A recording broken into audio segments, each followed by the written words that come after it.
Hi guys, welcome to finally another episode of Buster's Book Reviews. I think we're on like number volume 45 or 46, I think it's 46 anyway. It's been hard to get outside because of the Alabama weather lately. It's been the typical Noah building ark or seventh circle of hell. And it's finally a nice cool late in the day and I can get out here. But finally we're back and I got another Dean Koontz book. And this is his newest book actually. It's called The Other Emily. Now I'm going to make sure I got my names right. You got this writer named David Thorne. 10 years ago he was in love with a girl named Emily. And she was out one night on a rainy night and she went missing on the side of the road. Now, him and the police think that she fell victim to this serial killer named Ronnie Lee Jessup. And he's been waiting 10 years and he's been trying to find out where Emily's body is. But she wasn't among like the 14 they found that this guy, you know, he took these women to the basement of his house and he did really bad things to them and killed them. And he thinks that he can go back one day and get their bodies and bring them back to life and marry them. He's kind of cuckoo for Cocoa Puffs. But David, he, every once in a while, whenever he wants to start a new book, he goes like, I think it's from New York to California to get inspiration. But what he does when he goes down there is he actually visits the serial killer, Ronnie Lee. And he actually gives him money every month to put in his prison account so he can get stuff, like $500,000, something like that. Because this is how he gets to talk to him. And he goes and he talks to him. And it's a constant game of cat and mouse. The guy likes to play games, and he's a real pervert too.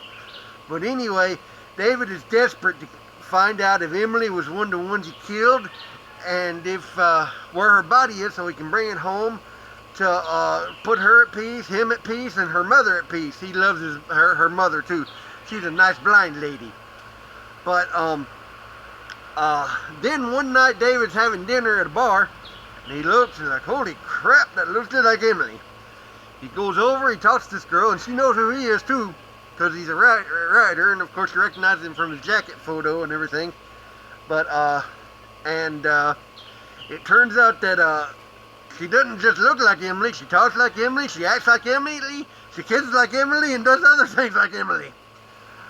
And so the mystery is, who is this girl? It's like Emily came back from the dead with another name and everything. And it's the mystery trying to figure out who this woman is. Is it Emily? And what's going on? And what happened? Also, there's other people that people swear are dead, but they're seeing them. They're supposed to be dead, but it's like they came back from the dead and they're seeing them. And it's a big mystery that he's trying to unravel through it. This is a good book with a good storyline. My only complaint is that it could get a little slow between scenes and stuff sometimes, you know.